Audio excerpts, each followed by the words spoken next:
Hi, I'm Maris. My brother once threw cake at me while I was coding the AI that saved our family business. At the launch party, he called me the assistant, and everyone clapped. But that wasn't the worst part. It was the way they erased me, slowly, in boardrooms, on documents, from photos where I was cropped out, right before my name tag. I built the backbone of our company while they planned photo ops, and the moment they took credit was the moment I started taking everything back. Ever been written out of your own story? It was a Thursday morning in South Lake Union. The sun was still low, casting long, polite shadows across the co-working space we'd borrowed for our product demo.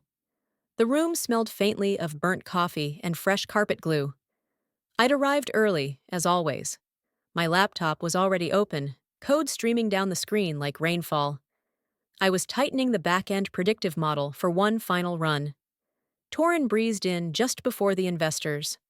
His laugh arrived first, bouncing off the glass walls before he did. Always too loud. Always timed like a stage cue. "Morning, little sis," he called out, slapping a paper plate onto the counter. "Look what I brought." I glanced up. Cake. Red velvet. His favorite. "We still celebrating?" I asked without turning. "Joint birthday week, remember?" He grinned. "Don't act like you forgot." I hadn't forgotten. I just hadn't expected anyone else to remember mine. He cut a generous slice and walked over, balancing it like a circus act. I shifted slightly to the left to avoid the frosting, but Torin, in true Torin fashion, flicked it at me. Not hard, more like a lopsided toss. The corner of the cake landed squarely on my keyboard, icing smearing across my wrist. The room laughed. Torin laughed. I did not. Instead, I reached for a napkin, dabbed my glasses clean, and silently removed the cake from the keys. The keyboard was still responsive. Good.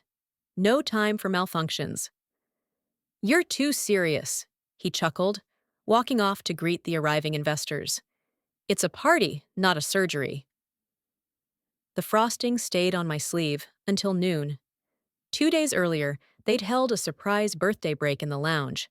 Balloons, a cake, some awkward office singing. The cake had "Happy Birthday Torin" piped across it in bright blue lettering.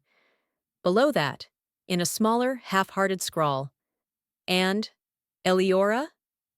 Eliora, not my name. It was the name of Torin's ex-girlfriend. No one corrected it. No one noticed, except Kaya. She blinked twice, looked at me like she wanted to say something, then didn't. The only one who looked uncomfortable, and she was an intern. I sliced my piece quietly, ate it with a smile that didn't touch my eyes, and went back to debugging. The meeting at my parents' house that weekend should have been more grounding. It wasn't. The dining room had been transformed into a strategy space, complete with handouts and an espresso machine. I arrived 5 minutes late, caught in post-rain traffic. Every seat had a name tag, except mine. Torin was already mid-pitch when I stepped in, pointer in hand, pacing in front of a slide that outlined our company vision. Everyone else was seated around the table. My mother handed me a folding chair from the corner, as if she were passing me a napkin. "Sorry, sweetheart, we weren't sure you'd make it." I nodded, sat quietly, took notes, said nothing. Halfway through, Torin brought up a new automation feature, my feature, but labeled it as AI-enhanced workflow logic spearheaded by cross-functional collaboration. It was mine, built from scratch, code I'd written while everyone else was sleeping. I should have said something, corrected the record, asserted ownership. Instead, I smiled, jotted a note to myself, highlighted a bullet point on his slide.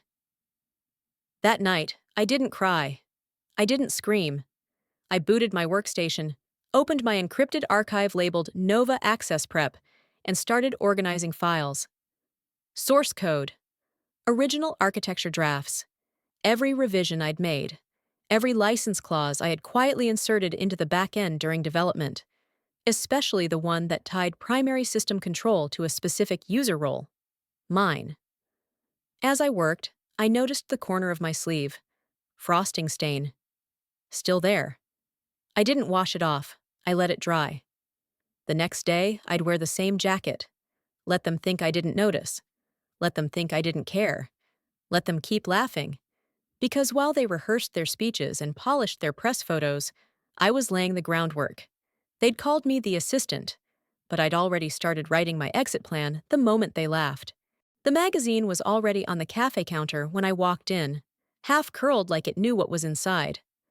I ordered a black coffee and picked it up without looking. My name wasn't on the cover, obviously, but Torrens was.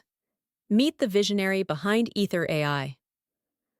That was the headline, printed in bold just above his smirking face, a navy blazer draped too neatly over a t-shirt he hadn't earned. I didn't open the article. I didn't need to. The front told me everything. I folded it in half, tucked it under my arm, and walked out before they called my name for the drink. Back at the office, the energy buzzed around him. Someone had brought donuts. A few junior developers hovered near Torrens' desk, laughing at a joke I wasn't invited to hear. When I passed by, one of them nodded politely, like you'd nod at an admin who brought you your badge. No one mentioned the article to me. No one asked what I thought. At noon, a client called in for a walkthrough. Torren patched me in. The woman on the line said, "Oh, you must be the assistant who helped design the back end. Amazing work." I smiled through my teeth. Happy to help. After the call, Torren winked. She loved the product. Keep doing what you're doing. I walked straight to the elevator. A junior dev, Connor maybe, stepped in behind me, holding a takeout box and looking at his phone. We rode in silence until floor 3. "Hey, you're Torren's sister, right?" he said. "Didn't realize you were on the tech side. I thought you did scheduling or something." I nodded. Something like that? The elevator opened. I didn't wait for him to step out first. Back at my desk, there was a calendar invite waiting in my inbox. From Torren. Subject line, Assistant Alignment Check-in. Inside was a feedback form, a 360 review format. It asked if I felt supported in my current role, and whether I had demonstrated cross-functional collaboration. I stared at the form. Then I deleted the draft reply I'd started with too much honesty. Instead, I opened the folder labeled Clause Retention, Proof.docs.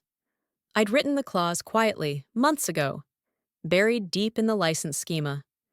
It stated that the software, thread, must reflect the contribution of the system architect or face license void.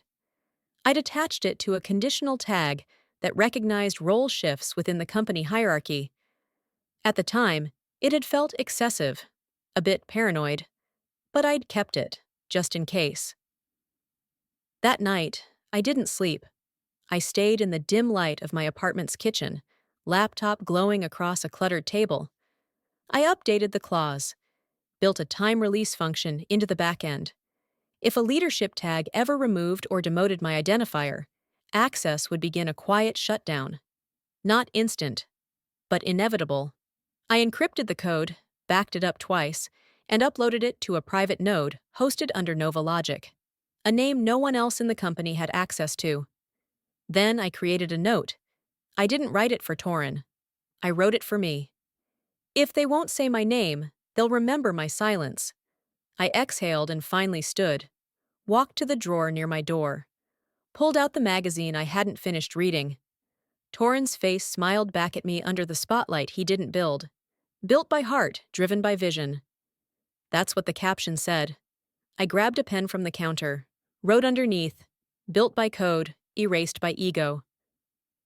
I folded it slowly, with care, like it might matter someday, slipped it into my drawer, next to the other contracts, the backup drive, and the printout of the original license. I wasn't the assistant. I just hadn't shown them what I really ran, yet. I pulled up to my parents' house in Bellevue, 5 minutes behind schedule.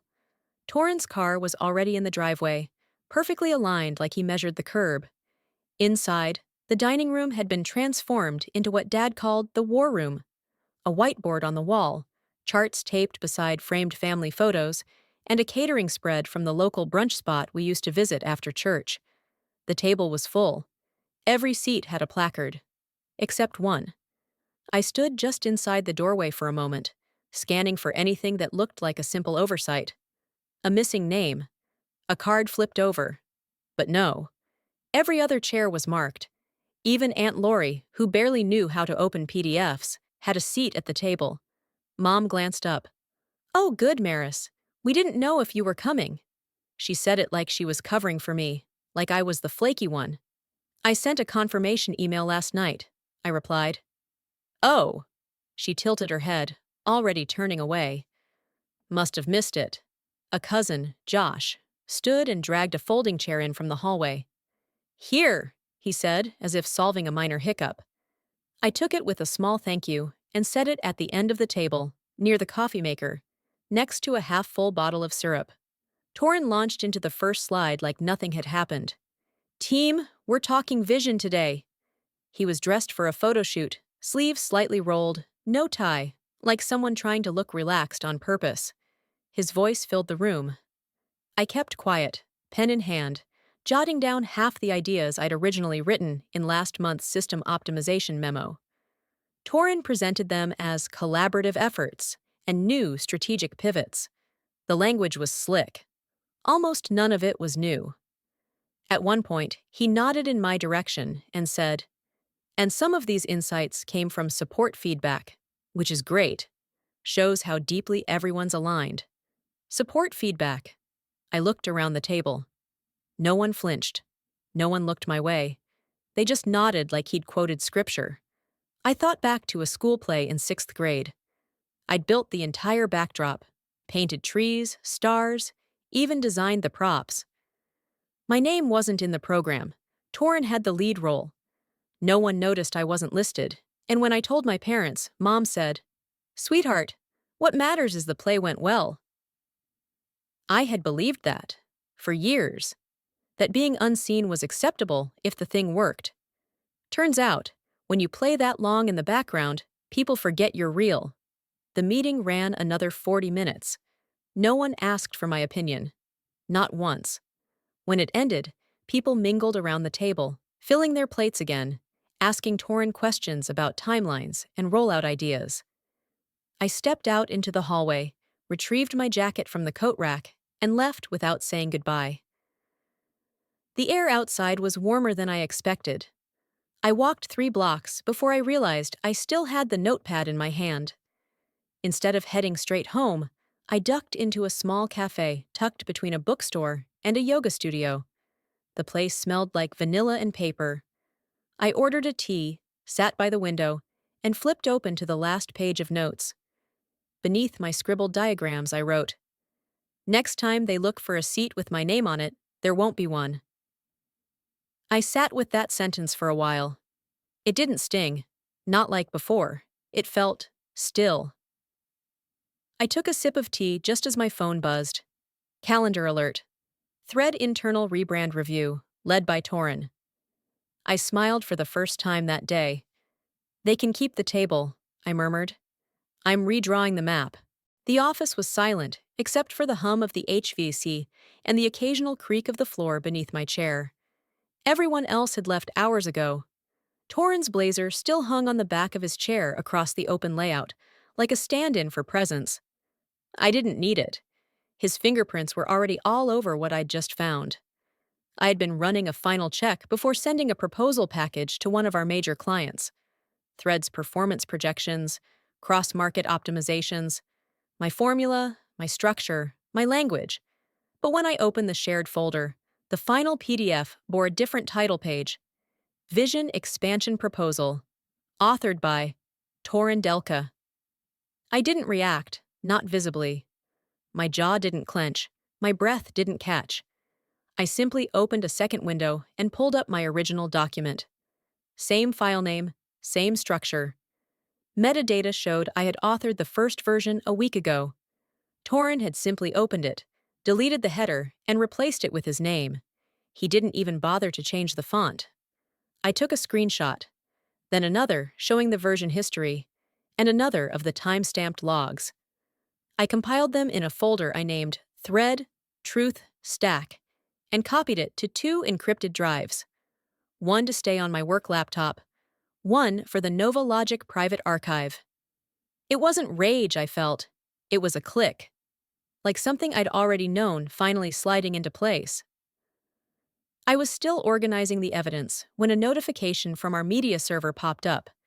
A file transfer, raw footage from our recent promotional shoot. It had come from the new video intern. Wrong inbox. I clicked out of habit. Inside were uncut takes, multiple angles of Torin rehearsing, posing, gesturing in front of my dashboards. The final cut, I remembered, had no voiceover from me. I hadn't thought much of it, until I opened a behind-the-scenes mic feed. I heard his voice. "She looks too studenty on camera. Just cut her. Keep it focused on the male founder. It's cleaner, sells better." A beat. Then someone off-camera laughed. I paused the playback, rewound, played it again. There it was. Confirmed. Intentional. Efficient. Brutal. I downloaded the clip and saved it in 3 formats. Then I transcribed the quote word for word. It went in the same folder. No anger in the process, just precision. When I was done, I closed the laptop and stood in the empty office, hands on the edge of the desk. They didn't forget me. They removed me. When I got home, I didn't turn on any lights. I sat down at the kitchen counter and reopened a document I hadn't looked at in 2 months. Clause, retention, proof.docs. It was a licensing clause I had embedded into the architecture of Thread before we'd even finished the first prototype. Buried deep in the software stack, it required that any public or legal attribution of Thread's design include the name of its architect, or else the license would automatically enter review status, voidable within 14 days. A legal tripwire. I updated the clause, adjusted the condition to align with Torin's new founder-only branding campaign, and re-signed it using my digital key. Then I re-encrypted the document and uploaded the fresh version into NovaLogic's master contract archive. I went to bed not angry, but exact. By morning, I didn't say a word about what I'd discovered. Instead, I bought coffee for the intern and thanked her for sending over the raw media. She blinked, unsure what she'd done, but smiled and said, "Anytime." I told her she'd be getting a project lead soon. She didn't know what that meant yet. Then I drafted a memo to legal and HR. Just a simple 1-line subject line. Attribution review request. Per clause 4.3. Inside, I included the screenshots, the metadata, the video clip link, and the transcription. No commentary, just facts. I hit send. Watched the email disappear from my outbox. A few minutes later, I walked outside. The skies were darker than usual, clouds building overhead.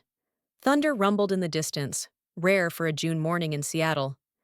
I stood at the edge of the sidewalk, just listening. "You cut me from the video," I said quietly, pulling my coat tighter. "Let's see how you cut legal consequences." The office was quiet when I arrived, just the low hum of servers and the filtered light of an overcast morning. I passed Torin's door on the way to my desk, muffled laughter leaking through the gap beneath. His voice, unmistakable, rode the tail end of a joke that someone in there found hilarious. I didn't pause, just kept walking. My laptop lit up as I settled in, the familiar interface of our project sync system flashing alive. A new Slack notification blinked in the corner. Dev Vision thread updated. I clicked it open without thinking. The first message was from Torin. "Let's stick with calling her assistant for external docs. Keeps the narrative clean." Someone responded with a GIF, one of those smug 90s sitcom characters raising a toast. Captioned, "Behind every great man." I stared at it. Not because I was surprised, but because I finally stopped pretending I could still be. I didn't reply. Instead, I took screenshots, saved the thread in a local folder, then in another, then on a USB that I labeled Paper Trail Media Threads. You'd think I was paranoid, but paranoia is just strategy with receipts. Later that morning, we had a media team sync. Torin led it, of course. He was in rare form, buttoned up but breezy, like a politician halfway into a campaign. He announced our upcoming press tour, calling it The Future of Marketing, Powered by One Vision. One Vision. He turned to me and smiled that camera-trained smile. And with the help of our brilliant lead system liaison, everything's running smoother than ever. Liaison, not engineer, not founder, not architect. I nodded. Quiet. Not frozen, just focused. While Torin fielded questions, I updated a file on my desktop. A simple Excel sheet with 2 tabs, misattributions, and timeline evidence. Every time I got renamed, cropped, or recategorized, I logged it.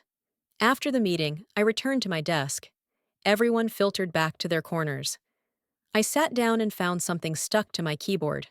A yellow sticky note, slightly bent at the corner. Thank you for building it. I see you. Kaya. I stared at it longer than I should have. It wasn't dramatic, wasn't even neat handwriting, but it was the first thing in weeks that cracked something open inside me. I didn't cry, but I blinked harder than necessary before tucking the note into the drawer where I kept my passcode notebook and backup drive, right next to the NovaLogic folder. That afternoon, I rewrote the licensing protocol. This time, I added a clause specifically addressing misattribution. If marketing collateral continued to omit correct attribution, a key module in the thread framework would begin self-limiting access to core adaptive data. Not instantly, just enough to cause questions. I labeled the new zip archive. Final phase, soft break, ready.zip. Then I encrypted it, timestamped it, and uploaded a backup to NovaLogic's offsite server, tagged under my private key. The office grew louder as the day went on. Torin moved from desk to desk, checking in, handing out compliments like mints. When he finally reached my desk, he leaned casually on the divider. "Big day tomorrow," he said. "You ready, champ?" I looked up at him, steady. "I'm more ready than you think." He smirked, oblivious, and moved on. Behind him, the office hummed. Deadlines, emails, the sound of keys clicking. Everything appeared normal, but I knew better, because I wasn't waiting to be handed a title anymore. They gave me a label I never asked for. Now I was ready to show them what I never said out loud. The pitch week felt more like a pageant than a professional milestone. Everywhere I turned, someone was measuring distances between banners, adjusting the lighting for photos, or practicing elevator lines Torin had probably ghostwritten himself. He strutted through the office like he'd already closed the round. When he dropped the printed pitch deck on my desk, I didn't expect gratitude. I expected accuracy. It wasn't there. No credit line, no contributor page, no architect notation. Just the Ether AI logo in glossy emboss, and Torin's name under Founder and Vision Strategist. "You'll be behind the screen, right?" he asked, without even making eye contact. "You always run the slides so smooth." I gave a small nod and turned the deck over. Not in agreement, just to avoid looking at it again. That night, the office cleared early. Torin had reservations downtown with potential investors. I stayed back, telling the junior devs I'd double-check the licensing backup. That part wasn't a lie. I pulled up the company's internal legal repository, searched for ownership, founder, patent. One by one, the filings loaded, and my name was gone. Removed from patent credits, absent from architecture certification, replaced under internal consolidation, signed off by Torin and 2 legal advisors I hadn't spoken to since onboarding. I reached into the filing cabinet beside my desk and pulled out the envelope I'd sealed 6 months prior. Paper copies of every contract I'd signed, scanned, backed up, notarized. I knew then what had happened wasn't just ego, it was structural, intentional. I didn't cry. I printed 2 copies of the new discrepancy list, marked them with the date, and tucked them into the NovaLogic evidence file under Foundation Theft. 2 nights before the pitch, the system broke. Not a small glitch, not a loading delay, a full back-end crash. I was already at home, sipping tea and writing notes on a scratch pad, when the first panicked messages came in. Thread's central logic server had entered recursive lag. refusing commands, and freezing adaptive tasks mid-process. The dashboards went dark. Torin called me 3 times. I didn't answer. Then he texted, "System crash. It has no clue. Fix this, please." I didn't respond, but I logged into the Nova Logic console, traced the corrupted line in the code, an issue introduced weeks ago in a reckless update, and patched it manually. No one knew it was me. The next morning, a mass email from Torin's account hit the office inbox. "Big thanks to our incredible ops team for resolving last night's server hiccup. Couldn't have done it without the Dream Crew." Attached was a photo. Torin shaking hands with the lead investor, smiling like a man who had wrestled tech back from the brink. In the background of the image, my desk was visible, empty, lights still on. Routine betrayal feels less like betrayal over time and more like background noise. So I worked in silence. That afternoon, I opened the back-end code for Thread. Quietly, I embedded a failsafe, a dynamic expiry trigger, tied not to a time, but to a role. Mine. If the system detected my administrative status dropped or revoked, a cascade would begin. Data restricts, algorithm locks, memory wipes staged over 12 hours. I encrypted the command under Nova Logic credentials and linked it to my biometric key. Then I ran a diagnostic. A minute later, the internal alert came through. Thread system dependency, 94% tied to user. mven. Current role, operational, active. I leaned back in my chair, watching the code blink softly. "You removed my name from the paper," I said aloud, "but not from the pulse." The rooftop sparkled in carefully curated perfection. String lights woven through modern pergolas, a jazz trio playing in the corner, like they'd been hired to make wealth feel casual. Every corner was Instagram ready, but the only camera I noticed was the one on the projector, slowly cycling through a slide deck that looked vaguely familiar. Thread 2.0, launch celebration, Seattle skyline in the background, vision slides on loop. I stood by the service bar, my badge clipped discreetly inside my jacket. Not because I was hiding, but because I already knew it wasn't going to be called. The first slide. One vision, one voice. Torin. He stepped up to the mic, grinning like a man about to accept a Lifetime Achievement Award. I had to hand it to him. He worked a room better than most people worked a keyboard. "And tonight," he said, his voice smooth over the clink of flutes and the gentle bass line behind him, "we celebrate a platform that's already changing the future of marketing." I watched from the edge as my dashboards flashed behind him. Models I'd written, logic trees I'd spent 6 months refining. "None of this would be possible," Torin said, pausing dramatically, "without our amazing assistant and support staff." A smattering of applause. Not one head turned toward me. I didn't blink. I didn't breathe heavy. I just sipped my water and kept watching. Later, I made a slow loop of the space. Along the walls, oversized prints celebrated Thread's journey. In one, Torin stood center stage at last quarter's expo. Another showed him shaking hands with a city official. And in the back, a narrow frame held a cropped image from an earlier demo. My code behind him. My arm barely visible on the edge of the photo. They'd cut the image right before it reached my name badge. I paused in front of it, tilted my head. The lighting made me look like a shadow, which, I supposed, had been the goal all along. During Q&A, I returned to the main floor, standing just off stage as investors lined up with carefully crafted questions. One of them, a woman with a silver bob and a navy pantsuit, raised her hand. "Could you elaborate on how Thread's adaptive model handles divergent consumer behavior in split testing across regional profiles?" Torin smiled, opened his mouth, and froze. I watched his eyes dart toward the edge of the platform, toward me. I stepped forward, leaned slightly toward the mic. "That's not my area," I said evenly. "I'm just the assistant, remember?" The silence wasn't immediate. It rippled. A laugh caught in someone's throat. Then nothing. And then, the murmurs.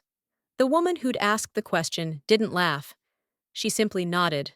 5 minutes later, She found me near the caterer's cart and slipped me a card. Said nothing, just handed it over. An hour after that, I overheard one of the junior investors tell his assistant to cancel a follow-up meeting with Torin next week. Torin, of course, tried to recover. "We're all one team here," he said to the crowd, voice thinner now. "Collaborative from day one." Nobody clapped. I didn't need them to. The message was already out. As the crowd began thinning, I drifted toward the exit. I didn't need to wait for the final toast or the flash photo with the downtown skyline. Inside the rideshare, the city glowed behind us. I pulled out my laptop, connected to the secure Nova Logic network, and entered my key phrase. Execute. License contingency. The screen blinked once. Then a timer appeared. Thread systems. 9 hours, 44 minutes until license deactivation. I closed the lid. "Enjoy your lights, Torin," I whispered. "They go out at sunrise." At 6:42 a.m., I was already dressed. Not in the support blazer they'd handed me the night before, folded neatly inside a branded gift bag with a printed thank you note. That blazer was sitting inside my bottom drawer, next to the licensing clause I'd revised in silence over too many months. The patch on its breast pocket read, "Support Team, Making Visions Real." I hadn't flinched when I'd received it. I'd smiled, even nodded, but I never put it on. The morning light creeping through my apartment window was muted. I held my coffee steady in one hand, while the other refreshed the Nova Logic dashboard. The status bar crawled just past 92%. No texts, no calls, not yet. At exactly 7:03 a.m., Slack lit up like a pinball machine. Message after message flooded in, pinging from teams across departments. Thread dashboards were blank. Access credentials were failing. Nothing was syncing. Torin called twice. I ignored both. Then came the emails from DevOps, subject lines getting increasingly frantic. "Is this an AWS issue? Anyone hearing back from Maris? Front-end access revoked. Who did this?" By 7:30, 2 clients had found my personal email. One simply asked, "Did you know Thread's backend is locked?" Yes, I did. I took my time walking into the office. At 8:30, the place looked like a fire drill without the fire. Laptops open, people standing, everyone trying to look like they were solving something without knowing what broke. Torin was pacing by the window, phone pressed to his ear, red blotches starting to form along his neck. I didn't rush. I walked straight to the executive conference room and stepped inside without knocking.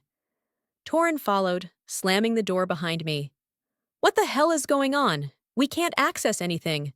The clients are—" "The system didn't crash," I said calmly, setting a flash drive on the table. "It obeyed." He blinked as if waiting for the punchline. When it didn't come, he frowned.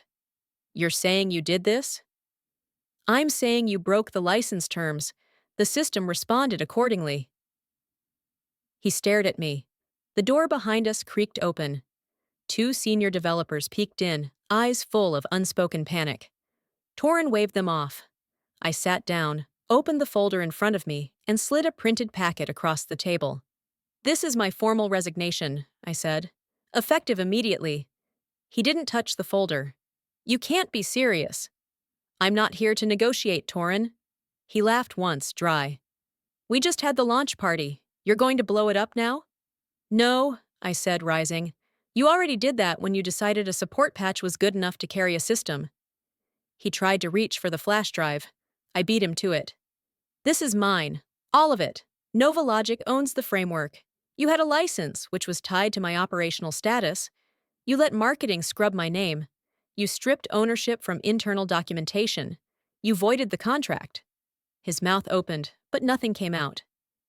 "You handed me the blazer," I added, "but you didn't read the clause sewn into the code?" There was nothing left to say. I left the folder on the table, flash drive in hand, and walked out. The office didn't notice me at first. Heads were still down, phones still ringing. But by the time I reached the exit, someone was watching. 2 people stood near the printer, silent. They didn't say anything, just nodded as I passed. Outside, the sun had finally broken through the cloud cover. The air smelled sharp, like ozone and clarity. My phone buzzed again. 3 new messages. None from Torin. All from clients. Subject line on the most recent one. Maris, can we talk? The key stuck a little in the lock. Old wood, dry air. I had to jiggle it before the door clicked open. Inside, the new space was smaller than our last office, but infinitely lighter. There was no lobby fountain, no polished marble signage. Just the sound of a coffee grinder from the bookstore below, and the distant murmur of students shuffling toward a lecture down the block. I stepped into the front room, flicked the lights on, and inhaled deeply. It smelled like lemon cleaner and cardboard. Our desks were still mismatched. One was an old drafting table, another borrowed from a university surplus auction. But they were ours. No marketing jargon painted on the walls. No framed pictures of people who had never touched the code. That morning, I found 2 new emails. The first was from a systems engineer I'd worked with 2 years ago. She'd heard about the fallout. Wanted to join. The second came from REI. Subject line: We're ready to talk, on your terms. Later that day, Starbucks followed. Same tone, same eagerness. Their logos now lived inside NovaLogic's interface, not threads. I leaned back and looked at the logo stenciled on our glass door. It was a bit crooked, and the paint hadn't fully dried. Still, it was real, and it was mine. That afternoon, an email slid into my inbox with a familiar sender. Kaya Hollow. I left too, she wrote. They called me ungrateful. I'd rather be unseen than complicit. There was no pitch, no resume. Just the raw truth in 10 words. I replied immediately. We've got room at the table. I opened the drawer at my desk and pulled out the yellow sticky note she'd written all those weeks ago. I see you. I pressed it to the wall behind my monitor and scribbled next to it with a pen. I see you too. That evening, after everyone left, I stayed behind. The office was quiet except for the low hum of a server booting up in the corner. The inbox was empty, the coffee had gone cold, and I was still at my desk when the courier rang the bell. A padded envelope, no return address. But I recognized the typewriter font on the label. Torin. Inside, a single page, typed, signed. He didn't make excuses. He didn't ask for forgiveness. He said he never thought it would spiral the way it did. You always seemed fine. I folded the letter once and placed it into a file labeled Legal Closed. It didn't deserve a second read. The next morning, I was scheduled to speak at a tech ethics seminar. Small auditorium, mostly graduate students and first-year founders. I didn't bring slides. I brought the mug. White ceramic, hairline cracked down one side. The words still visible. Best assistant. I placed it on the podium. Didn't reference it. Didn't explain. Instead, I spoke about code and consequence. Ownership and omission. I told the story without names, just facts. Just silence in all the right places. When it ended, they clapped. Some too loudly.